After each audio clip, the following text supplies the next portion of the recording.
코로나의 원인은 하나님이 먹지 말라는 박쥐를 먹어서 시작되었습니다. 세상 마지막 징조에는 기근과 전염병, 그리고 무서운 일이 발생하게 됩니다. 기근과 전염병이 많아지는 이유는 지구온난화 때문입니다. 무서운 일은 균형이 깨진 지구에 생기는 자연재해입니다. 이게 다 쾌락을 원하는 인간의 죄, 그 죄로 인해 발생되었습니다. 성경대로 뜨거워진 태양으로 죽게 되는 날도 오게 됩니다. 내년에도 북극 있을까? 날마다 남한만큼 녹아 라는 뉴스를 참조하시기 바랍니다.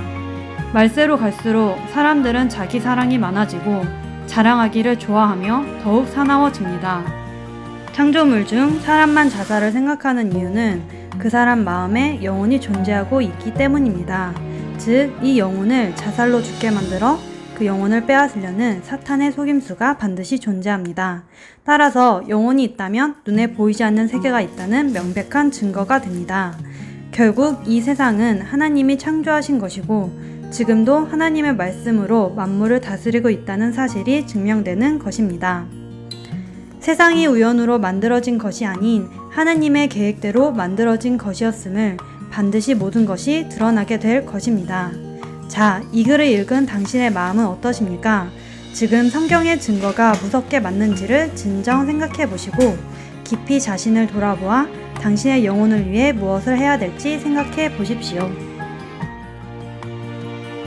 이 글을 읽는 당신이 살 수 있는 유일한 길은 예수 그리스도를 마음에 영접하여 믿는 것입니다. 여기서 말하는 믿음은 추상적인 것이 아닌 사랑으로서 역사하는 믿음입니다. 즉, 하나님이 세상을 창조하셨고 죄 가운데 죽게 될 나를 위해 천국문이 되시는 예수님을 보내셨으며 그 사실을 인정하고 그분의 사랑을 받아들이는 것입니다. 따라서 예전처럼 더러운 말과 행동을 다시 할 수 있을까요? 과거의 나와 예수님을 영접한 새로운 내가 늘 부딪혀 싸우게 됩니다. 세상의 법으로 살던 내가 하나님을 생각하며 하늘의 법으로 살게 되니 반드시 갈등이 생기게 됩니다. 말씀대로 순종하는 삶을 싸워서 이겨내야 열매를 맺게 되고 천국 가는 믿음이 되는 것입니다. 하나님의 은혜로 값없이 받은 구원이지만 천국에 들어가려면 우리는 계명을 지켜야 합니다. 따라서 하나님 말씀 안에서 행함 없는 믿음은 죽은 것이 됩니다. 아무 생각 없이 살다가 죽은 믿음을 들고 무서운 하나님의 심판대 앞에 섰을 때를 생각해 보십시오. 교회와 목사와 교인들이 이 세상에서 욕을 먹는 이유는 잘못된 죽은 믿음을 가지고 순종하는 삶을 살지 못해 생기는 것일 뿐 하나님은 반드시 살아 계십니다.